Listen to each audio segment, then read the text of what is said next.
Julius Malema is suing Kenny Kunene for R1 million for defamation of character. This happens while Gayton McKenzie is being accused of consorting with drug dealers. And to put a cherry on this particular cake, our Ministry of Defense can't even account for all of their weapons. Welcome to the Political Insider. You know, there's been a long history of bad blood between Julius Malema and Kenny Kunene, which is quite odd because when Julius Malema left the ANC and started the EFF, one of his founding members was Kenny Kunene. And, it was in the glory days when the party was being formed.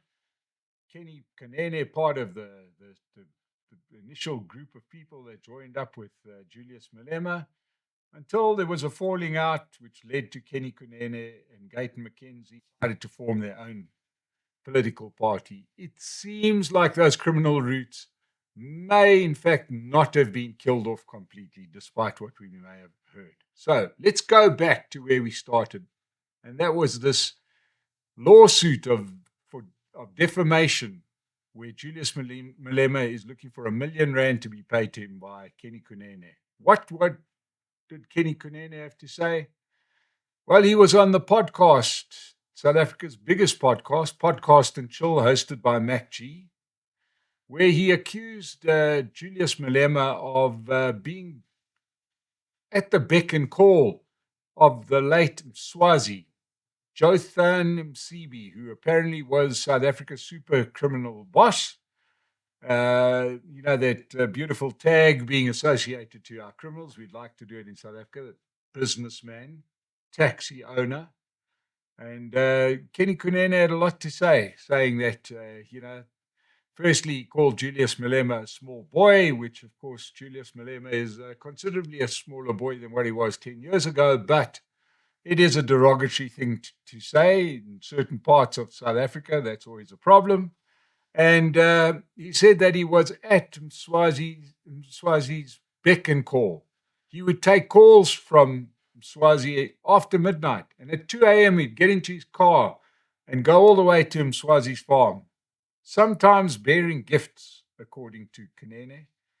There were question marks about Louis Vuitton bags and money being paid to Mswazi. Now, let's understand that this happens while Kenny Kunene still has some questions to answer.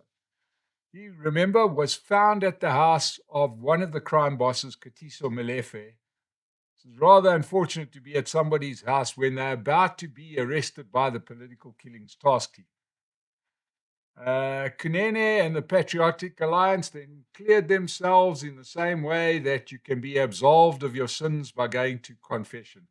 You say, sorry about that, wrong place, wrong time, say 2 Hail Marys, 1 Our Father, and away you go, and you can carry on doing whatever it is you wanted to do. Now, Kunene has been extremely outspoken about this, saying he will not apologize. And once again, he did another TV performance wearing 2 very expensive watches. One day I'd love to speak to him so that he could explain to us the difference between the 2 watches. Does he just need to tell the time a lot? I don't know. But he went on TV explaining that he's the nicest guy in the world. He would never do anything criminal. He's turned over, never mind a whole new leaf, he's turned over a whole new forest. He would never do any crime, and butter wouldn't melt in his mouth. He said, he just happened to be there because part-time, remember, Kunene, part-time is a journalist, even though his website, his news website, hasn't put out any news for a couple of years, but he just happened to be doing a big piece on Katiso Molefe the day he was arrested. But he was cleared. He was cleared by a report that the Patriotic Alliance paid Weber Wenzel to do, and they cleared him, oddly enough. Okay. Malema's excuse was that he was a business associate of Mswazi. He wasn't dealing with him because he was a crime boss. He was dealing with him because, he was a taxi cartel owner.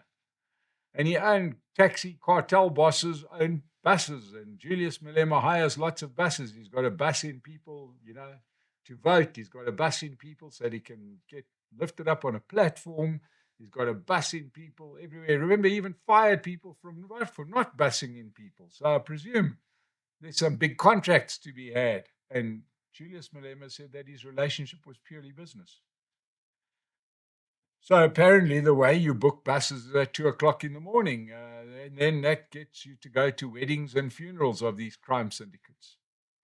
Now, let's just remember that he says, yes, he was at many functions with Mswazi. And this starts sounding like many of our police generals that just happened to be at Kat Matlala's functions. Every general in the room, there were more generals in the room at the party than there were at head office. And it seems like when somebody like Mswazi was decided to have a function, no matter what it was, including his funeral, everybody attended. So prominent politicians, much like police generals, love the company of these crime bosses.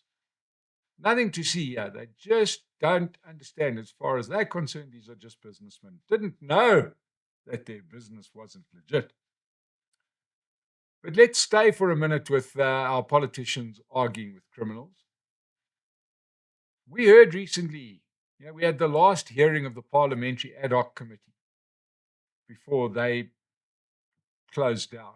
And the last witness, as we would recall, we reported on this, was Lieutenant General Nhlanhla Mkhwanazi, where he came out with both barrels blazing and showed a letter that was written from somebody who's inside the prison, also known as a criminal, Jermaine Prim, who shared a cell with Kat Matlala. And what Mr. Prim decided to do was, while they were sitting there just chewing the fat, they decided that he would make a note of what Matlala was telling him, and then he sent that letter. Oddly enough, the letter was addressed to Mkhonto Wesizwe, but never mind, it ends up in the hands of Nhlanhla Mkhwanazi. Now, it seems like in that letter, he made some unbelievably explosive allegations. And it seems like Prim had links with the Patriotic Alliance from before he got arrested. And he claims that the leader of the Patriotic Alliance and our current Minister of Sports and Arts and Culture, Gayton McKenzie, is a proxy for the big five drug cartels operating in South Africa. He claims that he has a voice recording that confirms the link between McKenzie and these drug dealers. Now, I know nobody's probably falling off their chairs in surprise at this allegation.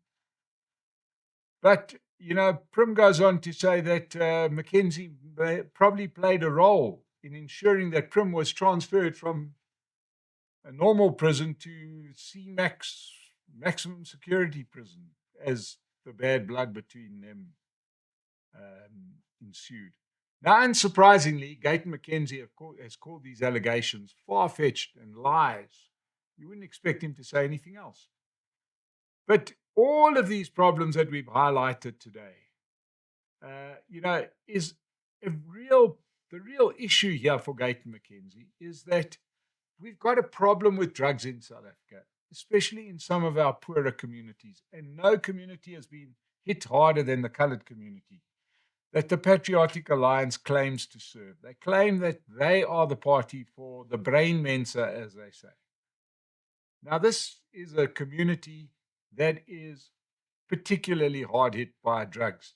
And if it should find out that the man who wants their votes consorts with those criminals, perhaps they won't do that well at the polls. Now, we know that there's one particular member of parliament, Dereline James, who's a member of Action SA. She's had problems with drug abuse in her family. She is an absolutely bulldog of a parliamentarian and a committed fighter against the scourge of drugs.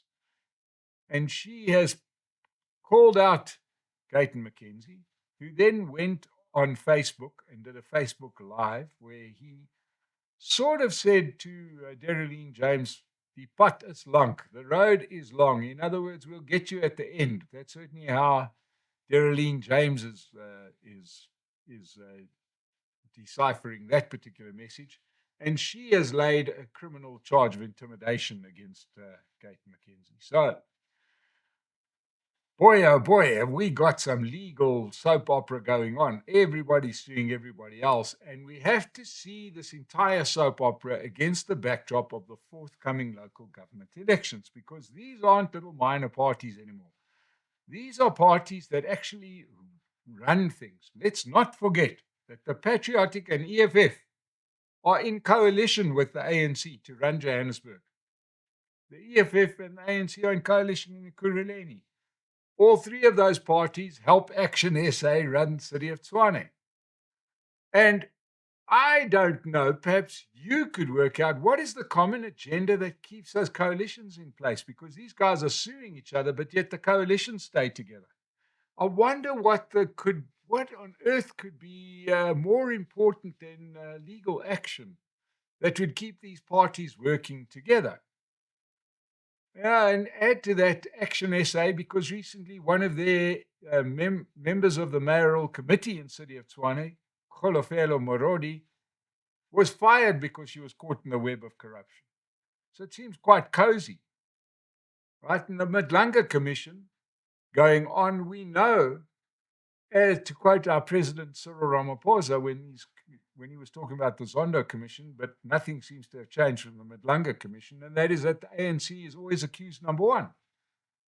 So it seems like voters, when they make their choices, can't be hard to see what they are voting for with that particular group, right? They seem to have a problem with the law, and boy, are they fighting it out. Now, let's not forget that the findings of the Zondo Commission, added with load shedding, saw the ANC fall from 57% of support down to 40% support. Now, what will be the effect of the Madlanga Commission and perhaps water shortages, lack of growth, high unemployment due to the cause of the ANC and the EFF, Patriotic Alliance and Action SA in the next election? Well, that's going to be up to the voters, because quite clearly, if we want this kind of thing to carry on, let's just keep voting the way we have been voting. But there is a very suspicious fact that despite everything, these parties still want to govern together, even though they can't stand each other. Let's give a shout out to our sponsor of this episode, Trade Nation. If you want to trade commodities or currencies or indices, Trade Nation could be the platform for you. Get their details in the comment section below and give it a visit and see if it's something for you. Remember, it is high risk, but if you do have the appetite for that, check out Trade Nation. Now, the 1st of April will see the official start of the SANDF's deployment into our crime hotspots, also known as places where people live. Remember, soldiers are recruited to fight wars. They're not meant to be in civilian areas. That's meant to be the remit of the police. But the police at the moment, as we know, are otherwise engaged, as we've seen in some of the commissions. So the Ministry of Defense recently, like all the various ministries, and oh Lord, have we got enough of them, was subject to a report from the Auditor General. And she found that the Department of Defense was unable to locate a very large portion of its 69 billion rand military asset base in 24 and 25. That means the guns, the arms, ammunition, machinery, vehicles, etc. They just can't locate where their assets are. I'm not saying they're stolen. Maybe they just slipped to the back of the couch. You never know. According to this report, the Department of Defense 24-25 military financial statements were submitted with material misstatements on movable assets, investments, irregular expenditure, goods and services, contingent liability, and employee compensation. Basically, everything was a mess in those numbers. The assets that were missing are primarily movable and operational defense equipment, which has been managed through a combination of manual, fragmented, and outdated record-keeping systems. In essence, what they're saying here is that there are no systems. It's a bit like the city of Johannesburg. They pay for a SAP system, but they don't use it. And that's why the accounts are a mess. And when they're doing that, often this is being done on purpose, because if you had accurate records, you would know exactly when things go missing. Sometimes it's just better to not have the records at all. So our Auditor General, Tsakani Mololek, reported that of all the national departments, of all of them, the Department of Defense overspent the most. In 23-24, they recorded more than 3.5 billion rand in unauthorized expenditure. This place is a mess. And to think that our soldiers and the SANDF are going to fix up our townships, I think we better start thinking again. We are going to see a commission at some point, or a task team, or whatever else President calls it, into our defense, Ministry of Defense, into the South African National Defense Force, because it's a mess. And the only way it's going to be cleansed is a process along the lines of what we're seeing in the Madlanga Commission. So a lot of news to digest today. Get some popcorn. We'll watch these politicians suing each other. It's fun to watch. Thank you so much for joining us today. We will see you again on the Political Insider.